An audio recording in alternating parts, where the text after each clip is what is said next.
How's it going, everyone? Welcome back to another edition of That Mill podcast. Hope you're doing well. Joining me, as always, Omar, I've got Kai Bennett. Hello, pal. You all right?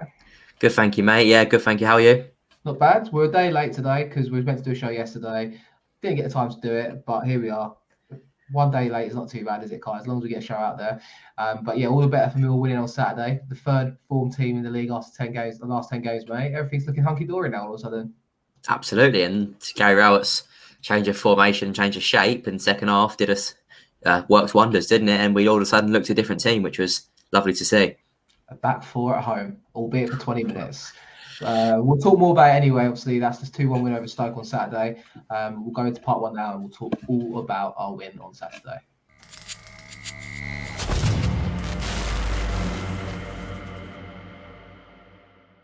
And welcome to the first part of the show. As mentioned, Kai, Millwall 2, Stoke 1. Tom Bradshaw at the double as Millwall turn it around from going 1-0 down and win 2-1 at the Den, mate. We done a little half-time prediction, so to speak, in our match vlog that you did, mate. I came and joined you at half-time, and you was bang on, mate. Even though it was 1-0 down, you still stuck to your guns, said we're going to win 2-1 still, and somehow we did. Unbelievable. And the Den was rocking on Saturday in that second half, I felt like.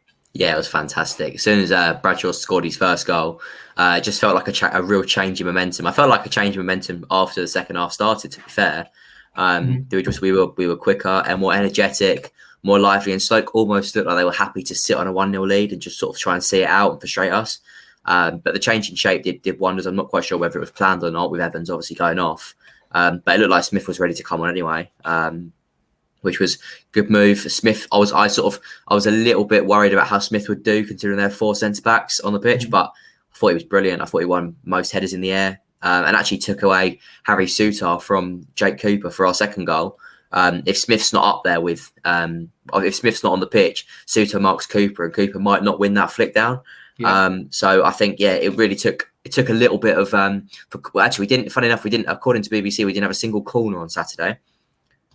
That's the first for Millwall, isn't it? Yeah, which was crazy. Spot on, unbelievable. Which was absolutely that's unheard of, isn't it? Like we're normally pat the box, but I thought the set piece that Ballard did put in for the second goal was a great ball in. Cooper wins his flick on, and Leonard, Mr. Reliable, Mr. Versatile, Mr. Fantastic on Saturday, puts the ball straight across, and Bradshaw can't miss. But the point of it is that it's not that it wasn't. You could say 2 tap-ins, but you've got to be there to score them, and Bradshaw was, and fair play to him. It's an art of a poacher, as you say. I think 2 almost identical finishes, 2 kind of similar runs across the edge of the 6-yard line, and he's there to tuck them away. Obviously, Shea Ojo for the first was an assist. We'll talk more about the goals as well, and obviously Leonard for the second goal. And obviously we'll talk about Sawyers' goal as well in the first half. But I guess we'll start from the beginning. Obviously, 2 o'clock team news arrives, and we mentioned obviously back 4 was prevalent for 20 minutes in the second half. Gary Rowett picks the back 5 again. Bilkowski in goal, Ballard, Hutchinson, and Cooper, the 3 centre halves. Malone left wing back, Reiner starting right wing back, and then obviously Evans and Billy Mitchell in the middle. Shea Ojo and Jed Wallace were accompanying a lonesome Tom Bradshaw. I mean, I suppose obviously getting the win on Tuesday, Kai, it's kind of expected to see a similar team to what we saw on Tuesday night at Sheffield United. One enforced change at the time was obviously Billy Mitchell stepping in for George Saville. Obviously suspended, picked up 5 yellow cards, kicked his 5th of the season at Bramall Lane, so missed the game on Saturday. Was you surprised that Mitchell coming in? Obviously, we spoke a bit about it on the show last week, but I kind of wasn't sure who to expect to go in there. I think, I've been calling for Mitchell to get his opportunity for a few weeks now. He got that opportunity to play, and I thought he was quite good in the second half in particular on Saturday.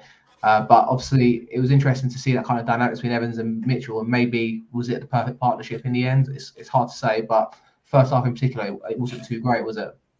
No, and I think Billy really grew into the game. I thought he was, I think the whole Millwall team was quite, were lacking energy in the first half and lacking a little bit of passion.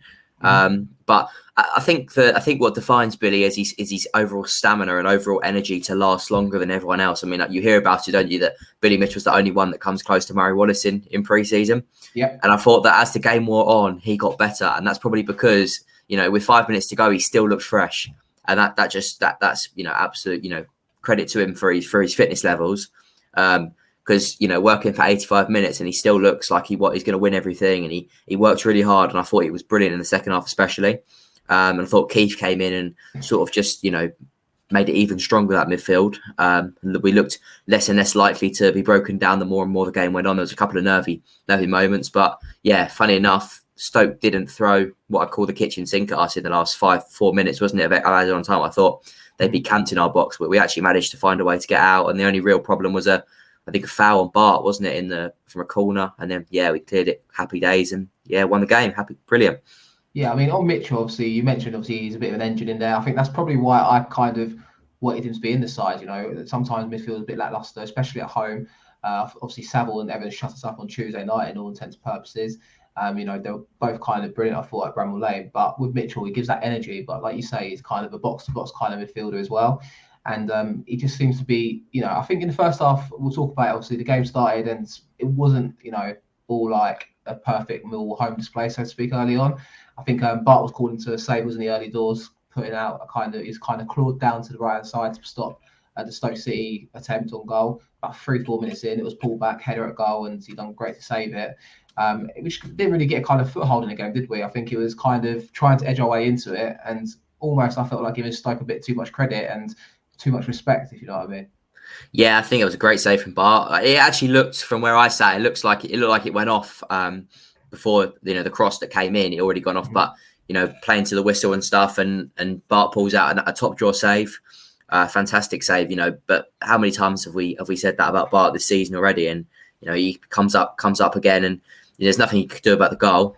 But it was fantastic. There was a slight shout for a penalty, wasn't there? Surridge, I think it was. Yeah. Mitchell, I think it was. Stonewall. I thought, like, we both sit in a couple of lanes. Yeah. You're up, I'm lower, and I was kind of almost like in front of the foul, and I think Surridge runs into him, kind of, but at the same time Mitchell's leg's there, and if you're offering the leg to kind of someone to trip over it, typically it's a penalty nowadays, isn't it? And I think we kind of got away with one there, didn't we? I felt like at the time. Yeah, but I feel like we did, and we said at half time, didn't we, that we both thought it was probably a penalty. Yeah. But I think it was probably the way he over exaggerates the dive, that not the dive, but the way he goes down is very unorthodox, isn't it? He sort of makes a big meal of it, and the ref probably thinks, yeah, that's probably a dive. But in fairness to him, he probably goes over natural there, more naturally than he probably does get it. But it looked a bit like a sandwich, didn't it, of two players? And that's why the ref didn't give it. Looking back on it, it did look quite could have been given. You've seen them given plenty of time. So yeah, it was lucky to get away with that. Stoke looked the stronger side. They looked to pass it around us. They penned us in, didn't they? And we couldn't really get out. Everything that we were sort of lumping forward was going straight to their centre backs, because Bradshaw's not going to win headers in the air as such against Sutar and Chester and players like that.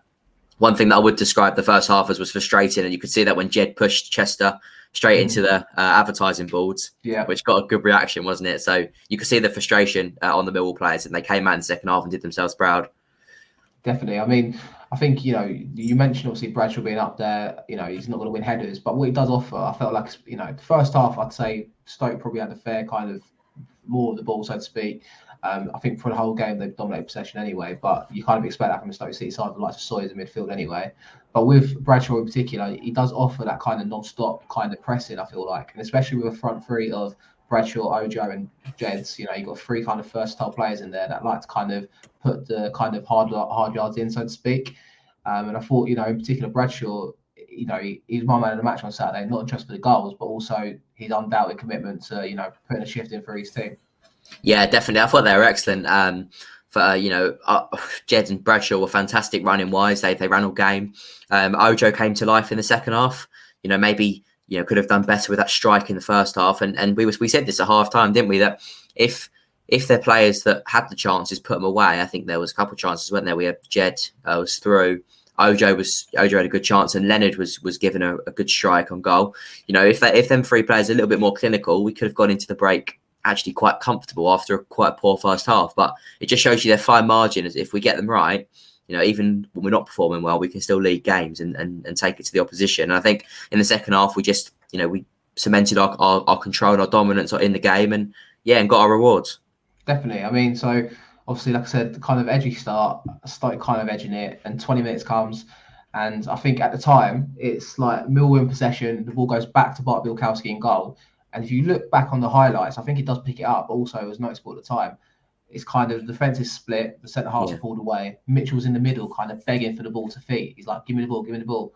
Bart decides to go long. We lose the ball in the midfield battle, and up comes Stoke down the left-hand side of the pitch, our right. And eventually it finds its way to the edge of the box. And Romaine Sawyers, who we know is an unbelievable player at this level, a player that I'd love to see in the Millwall team, but I don't know whether or not he'd fit into a Gary Rowett kind of formation anyway. But he gets the opportunity to kind of get the ball down and strikes it with his left foot, his weaker foot as well, if I'm not mistaken. And like you said earlier, Bar had no chance to save that effort. A great goal for Stoke. And I think for us, it was kind of, like I said at the start, just sitting off them too much, isn't it? You're at home, you're the home team. You got to kind of grab the game by the scruff of the neck. You've got to kind of set the tone and don't let opposition basically walk over you. But that first half in particular, I think that was what the bugbear was for me. Like, just give them too much respect and then they punish you like they did for Sawyers' goal there, Kai.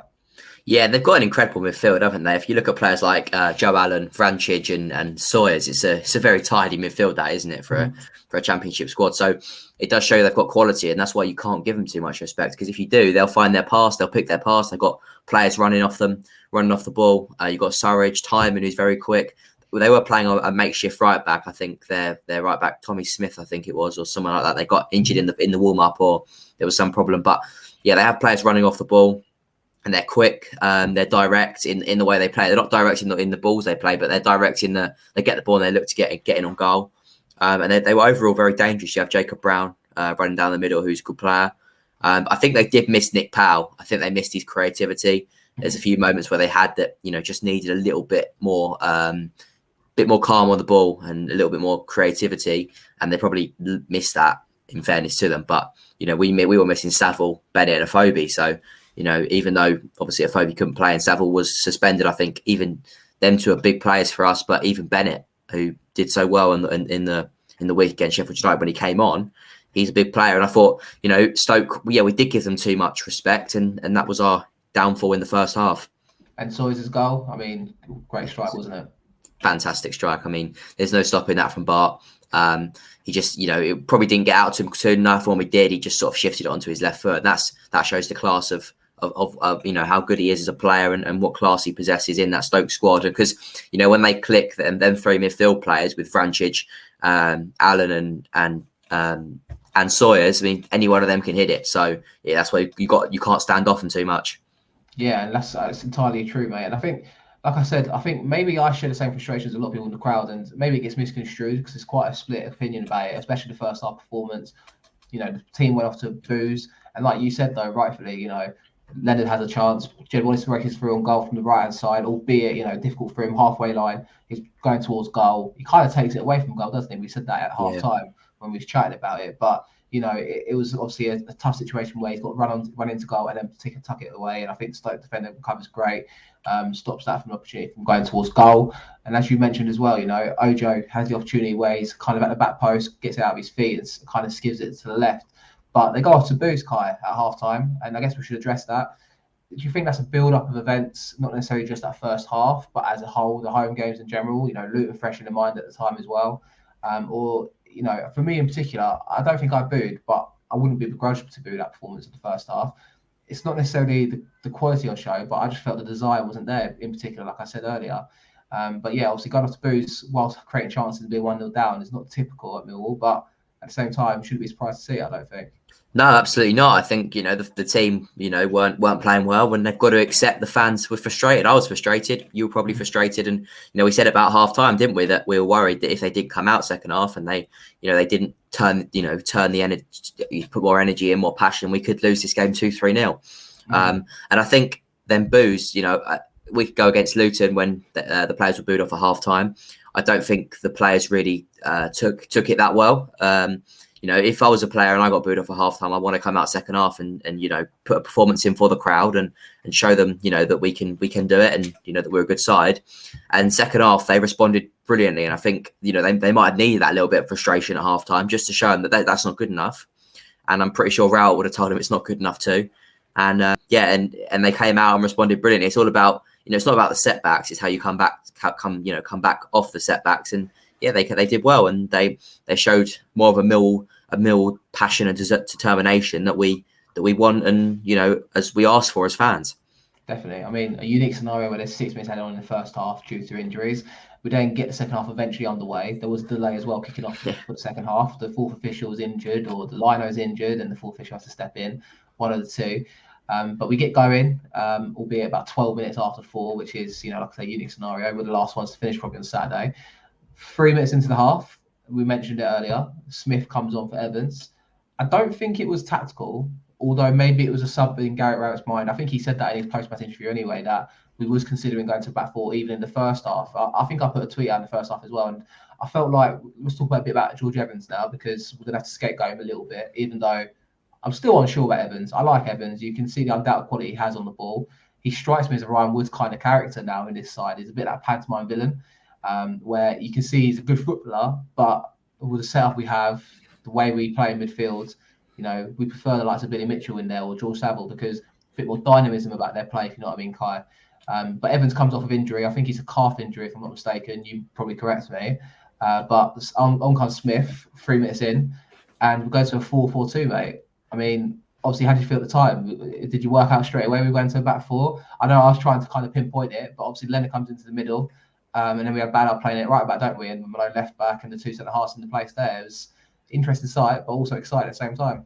Definitely, and it was a bit like Luton. We went to a back 4 and put Ballard at right back, but the difference against Luton is that we seemed to get outdone by a little bit of pace, and a little bit of, I guess they weren't really sure of the formation. Rowett's probably worked on it with them, and in an ideal world, you probably have Danny McNamara at right back, don't you, in that sort of situation? But I can see why he wouldn't want to take Ballard off, so reliable, even Coops or Hutch, because I think in his mind he's probably thinking that, let's say we do turn it around, which obviously we end up doing. We want to go back to a back 5 to defend it. So why do we there, Kai? We'll come up again in a bit, but why do we go back to a back 5 if it's working? And we score 2 and we go 2-1 up? Why do we revert back to a back 5 to try and see the game out? Why not put the swords to the opposition and try to win that game 3-4-1? That's exactly my question. If I could ask it, that's exactly my question, because OJ was playing brilliantly. Jed looked dangerous.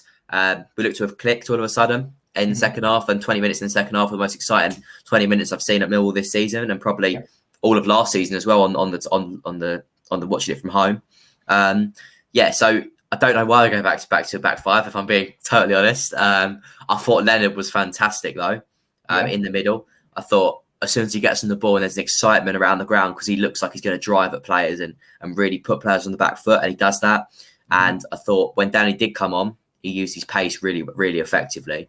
But I don't know why we did go back to a back 5. I'm assuming Rowett thinks that it's probably a bit of security, which is fine, but keep the players that are actually threatening Stoke, keep them on. Otherwise, we get to a situation where we're just sort of trying to kick it clear and go again, and rather than take it to the opposition and get, because the best form of defence is attack, isn't it? At the end of the day, so if we're 2-1 up, best form of defence is attack. Go and get a third. Go and finish the game off. Or if you go around it's best form of attack is defend. Maybe that's the way it is. Maybe it's the way. Maybe that's the way he thinks about it. But like I said, anyway, 48th minute, Smith comes on. 3 minutes later, Kai, up steps Tom Bradshaw. We spoke a bit about it at the start of the show, but obviously a bit of work down the left-hand side. Ojo came to life. We've mentioned that already. But, having the extra forward in the attacking areas, I think in the first half in particular, there was a couple of moans and groans around me and a couple of tweets online about Ojo's performance. Not really coming into the game, kind of running to an empty space and, running to kind of down a channel to no one, basically. But then having the extra player in the attacking areas, I think it was an interchange at first. I think Hutchinson gets the ball, sprays it deliciously out to the left-hand side to Malone, who's running on the left-hand side, gives to Ojo, beats his man, gets to the byline, puts across him with his stronger left foot, and there's Bradshaw to tuck it away. I mean, I say it's simple. It's not, but it made it look so easy. Just having, I put tweets out online on Sunday morning. Instead of having just 3 attackers in the box, you've got 4 in the box. You've got Malone on the left-hand side bombing on. You've got Leonard trying to get involved in the play, like you mentioned there, bombing forwards. Suddenly it became really kind of going for the kill here. And there's your goal. Reap the rewards from it. It's one of them ones you're sitting in the stand and you're sort of trying to tell them what to do almost. And it's like you pass it there, cut inside, and basically it worked like that, didn't it? It was, it looked really simple, but the technique on Hutchinson's ball to Malone was brilliant. Unbelievable. Fantastic pass. Malone cuts inside. Yeah, fantastic touch. We've all seen Malone do touches like that when he scored a goal. like Gascoigne's last year. It was a fantastic little goal. Let's bring that back up. But yeah, it's a fantastic little touch inside. Finds Ojo, who just shows undoubted that is class what he did there. Yeah. Just a spot Skill, Bradshaw, pace, and delivery. You know what I mean? Perfect winner's display for a Millwall, isn't it? Really. Absolutely. He's gone direct. He's ran at the defender and looked to get it into the box. And if he was, he's been clever about it as well. He's known that Smith's in the box, which obviously if Smith's in the box, you can go aerial. But he knows Bradshaw's going to make that run, and he's put in a absolutely delightful pass, just in behind the back four or back five, but not too much on it so the keeper can get it. And it's just in the sort of middle. And Bradshaw, doesn't miss from there. It's fantastic. And all of a sudden our tails are up, and I felt like the momentum had changed. I felt like it changed first couple of minutes in the second half, to be honest. But from there, I felt like there was only going to be one winner, and we got it. So yeah, I mean that's it. I mean, fast forward 10 minutes after that, I think Jed wins a foul on about the halfway line. We're looking to counter attack. He gets brought down. I mean, I thought that's what really struck me the most, Kai. In that spell, 20 minutes of playing this 4-4-2. The players got back and defended, but when we won the ball, with the 4 attackers on the pitch, with Leonard in the middle, Mitchell in the middle, the instinct was get the ball, turn, and run towards goal, and drive up the pitch. Not necessarily the one thing I hate the most. It's a good thing if you've got the players to do it, and I'm not saying we don't have the players to do it, but we play this 5 at the back. The central defenders get the ball, the right back gets the ball, the left back gets the ball, the midfielders get the ball. You ain't got many options in front of you. So then you turn back to goal and you play it back and you recycle play. This is the modern way of playing football. Recycle the play, work the ball to the left, work the ball to the right, try and kind of get an opportunity. But I feel like we don't have the players then to get their head up and find that killer pass at times. And instead, you get the ball, just play on the turn and play towards goal, play direct. Neil Harris done it effectively for Millwall. I mean, it's not necessarily me bigging up Neil Harris because he came to a natural end at Millwall, but the difference of having the extra attack on the pitch, especially for winning the free kicks out on the halfway line, it sets up our second goal, doesn't it? It's maybe I'm being a bit too overemphasised on this, but you can see the clear difference. I felt like with the 2 setups. No, it's fantastic. I mean, Ballard puts straight ball in the box and diagonal ball into the box, and Cooper rises highest, which is fantastic. It was a fantastic flick on. How many times do you see Cooper win a header and it doesn't go to our player, does it? But that was a fantastic ball there, and Leonard's so aware to be in that position. He sort of knows where Cooper's going to roughly put it to, and it's a fantastic touch, and sort of shows that if Ojo can do it, and it was a fantastic ball in from Ojo, and he's done an equally great ball into the box, and and Bradshaw put it on a plate for Bradshaw, who can't miss again. It looked a really simple goal, didn't it? But it was fantastic play. Definitely, mate. I think that's it. Like, you think, what are you asking your strikers to do? A centre forward like Tom Bradshaw, it's his bread and butter, that, isn't it? Getting in the right position on the edge of the 6-yard box. If you look at his goals for Barnsley before we signed him, they're exactly the same. Poacher, instinct in the box. And if you give him the service like we did, I know, like, obviously the second goal was more of a set piece kind of routine, but he's got that kind of movement about him in the box to lose his man. And if he's got a yard to have a shot inside his box, he's going to do it. And I mean, he was on his back at Swansea about 4 weeks ago when he missed that chance, but it was a bit more difficult than these 2 on Saturday. But with a plum, he scores 2 goals, gets his 2 goal bonuses and the win bonus on top of that. And my man of the match. Do you know what I mean? Like, it's simple but effective, simple Millwall play, if that makes sense. No, absolutely, man. I'm going to go a little bit. I'm going to disagree here with a little bit of my man of the match. I thought personally my man of the match was Ryan Leonard. Okay. But it was obviously Bradshaw has to get very close. Yeah, I mean, obviously he'll get the headlines for the goals, of course. It was fantastic movement. I thought he chased work channels all day, worked really hard. I just think Leonard was absolutely brilliant when he went to centre midfield, and I thought he did a really good job at right back as well. I don't think it's so. He's really shown people what he can do in the last year, even with that injury, even when he got. He's back from injury now, and he's really shown the Millwall fans what he's about. And I think he struggled at first at Millwall, but he's really shown what he's about. And he's been a real big player for us. I mean, if he doesn't get a start next Saturday in midfield when Danny's hopefully back at right back, I think it'll be really harsh on him, because he was excellent when he went there on Saturday. Who do you take out though? Like, George Saville's returning.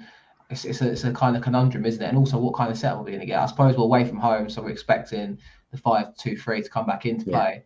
But I agree with you. Leonard was brilliant. I think for me, though, just Bradshaw, obviously, I can't remember his last goal. When was the last time Bradshaw scored for us? Is it this season? I don't think it was, right?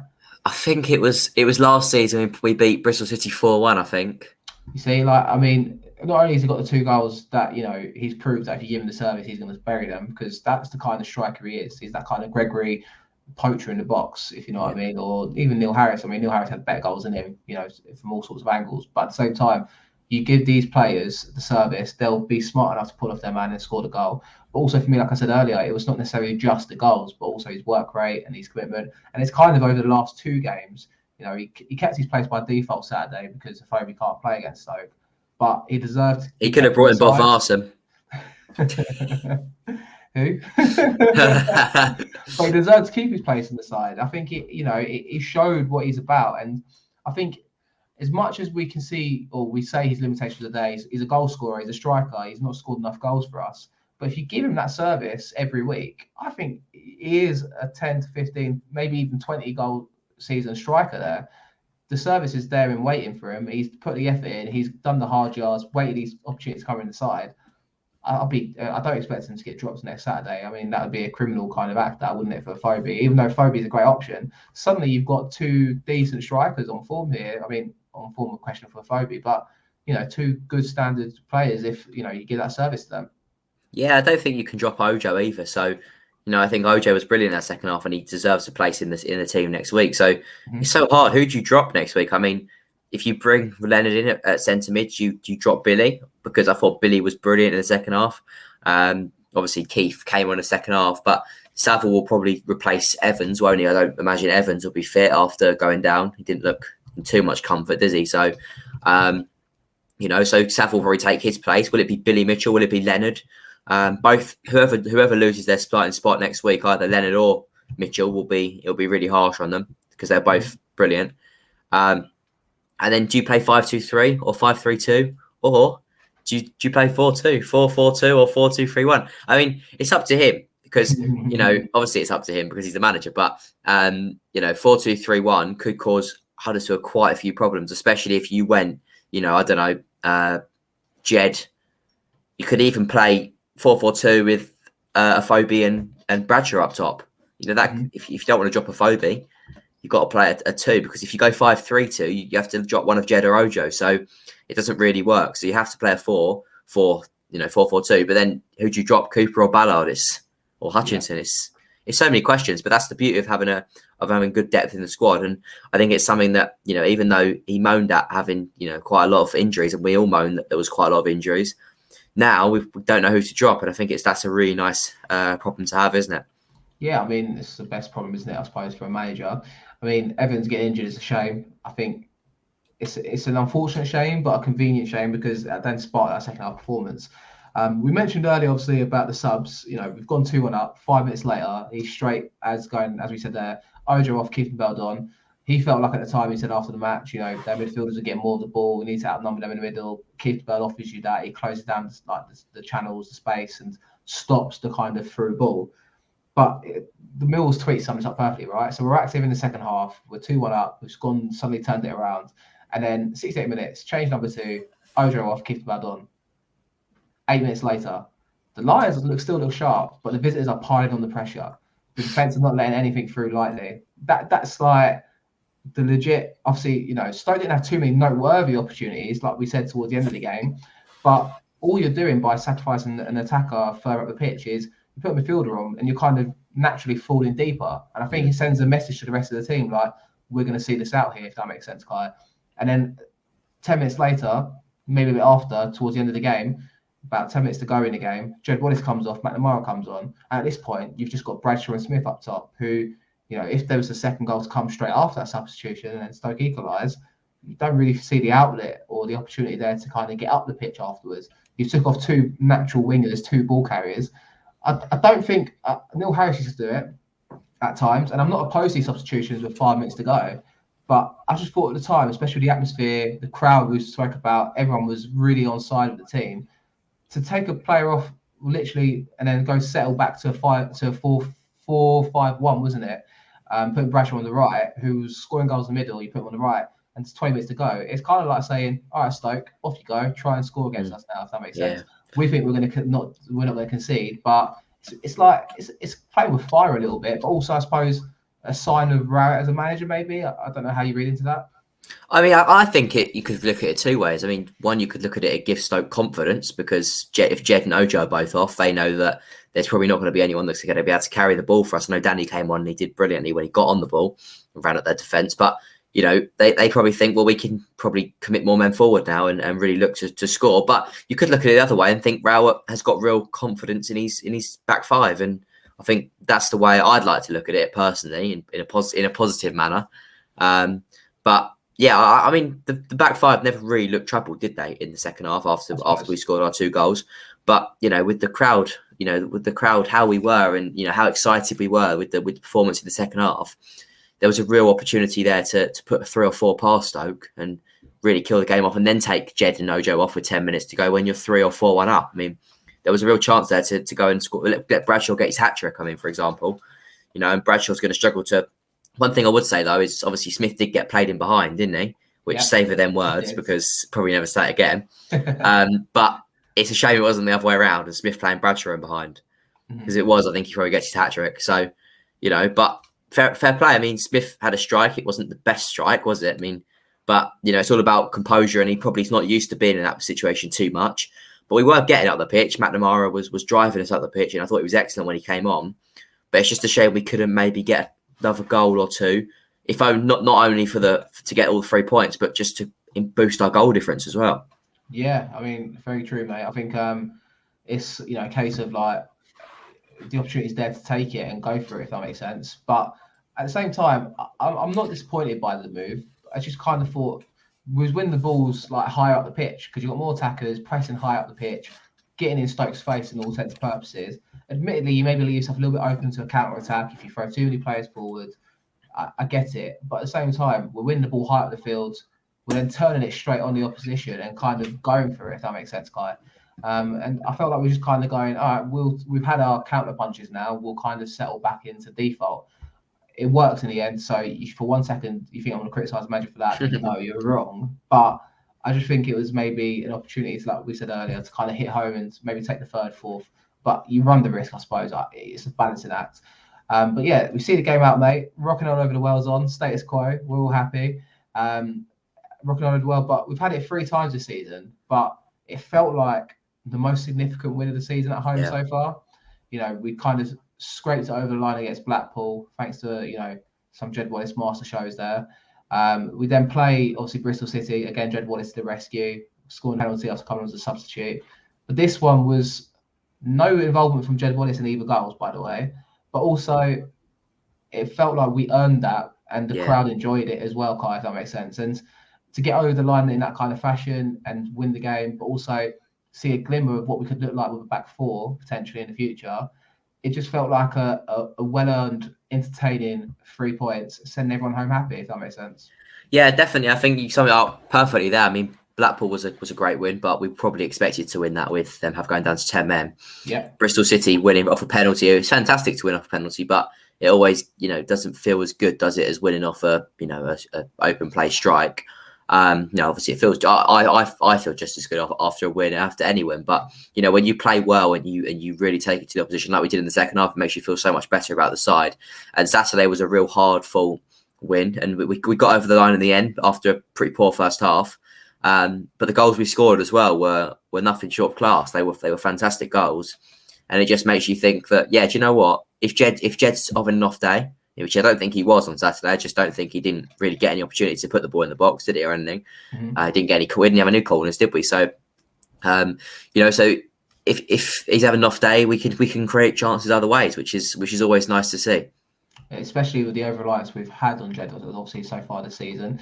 You know, at times he's crawled us out of games, like I said there in the other games previous. But I think what I kind of sum it up as is, in an expression, was you walk out the last 2 wins at home, it's we got away with that one today, you know, or we were lucky to win that kind of sentiment. Whereas on Saturday, albeit we went 1-0 down, but that second half performance where we just shoved it at Stoke and said, what can you do to stop us? And they couldn't. And I think and albeit it was only a 25-minute spell, if that, you know what I mean? Like, it's a condensed little period, but maybe that's a tactic to use going forward. If, you know, it's 0-0, the game's in the balance, maybe it's kind of that kind of moment where you see the substitute warming up, you see a defender or midfielder come off, you see a striker come on, you're thinking, let's get the crowd on side. The crowd reacts to it. Maybe it could be a tactic that Rowett uses in the future. What do we know, I suppose? But it's just brilliant to get a win there, Kai. And obviously, as I said earlier, to start the show, the third team in the league, third place in the last 10 games for the form table. Not bad. Yeah, fantastic. And I think it's key because I think Rowett's still learning about this Millwall side. Obviously not having not having the players that he brought in over the summer available, not having his full team available for most of the season. I think it's only natural that he's still probably trying to learn about the players and about their mentality and stuff. And maybe Saturday gives him a real good, idea of who's up for the fight and who wants to take it to the opposition if we are losing at 1-0 at half time, or by a couple of goals at half time. And it was a perfect reaction, perfect day out, and perfect win, which sits us joint fifth. Not bad, eh? No, not bad. Joint fifth with 7 other teams, but it's a nice little caveat nonetheless. I think that's probably to start with frustrations. I guess maybe a bit of what I feel, so I should say it. We're unbeaten in we lost obviously a few last Saturday, but take that defeat out of there, we're potentially unbeaten 9 games. The last 10 games is, play 10, won 5, drawn 4, lost 1, 11 goals for, 8 against. The obvious glare there is, we should probably have scored some more goals. But we find ourselves third place in the form table, joint fifth, like you said, Kai, with 7 other teams.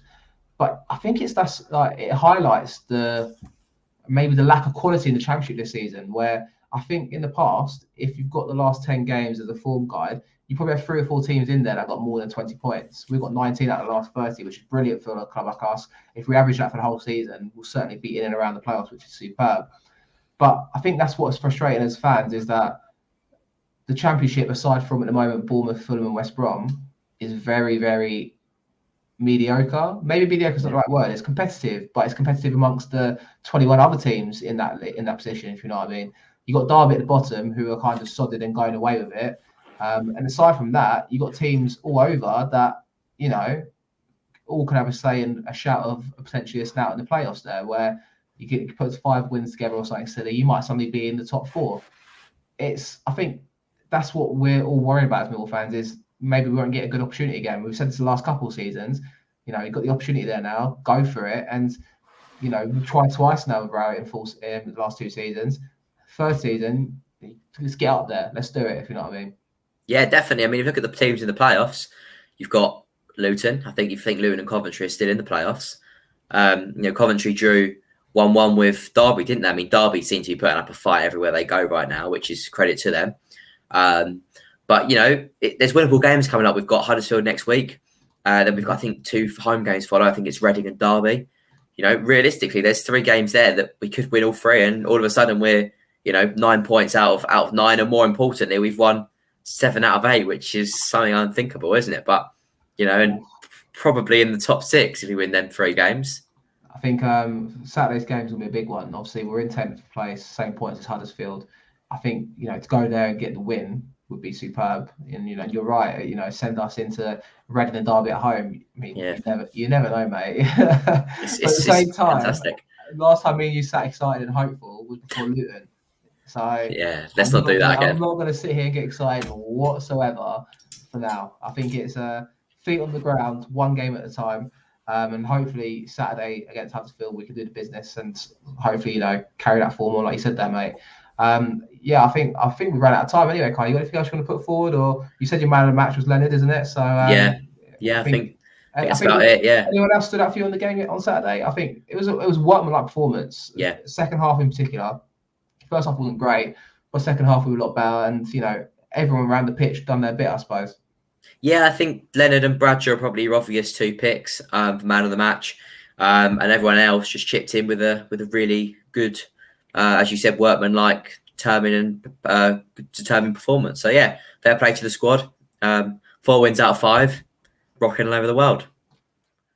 Rocking all over the world, mate. It's unbelievable, Mill. Sometimes you do have to think yourself like doomsday scenario a week ago. Fast forward to now, and suddenly it's not all bad. But that's the highs and lows of following a football team like Millwall, I suppose. And I wouldn't change it for 1 second whatsoever. And I'm sure you wouldn't either, Kai, would you? Absolutely not. There you go. So if you've enjoyed today's episode, guys, be sure to leave a like and obviously subscribe to us if you're new. If you're listening on audio, any reviews are always appreciated. 5 stars only as always. And obviously, Mickey today. I'm sure he'll be back for the next show, and we'll be back soon with that as well. So thanks for listening, guys. Thanks for watching, and we'll see you very soon.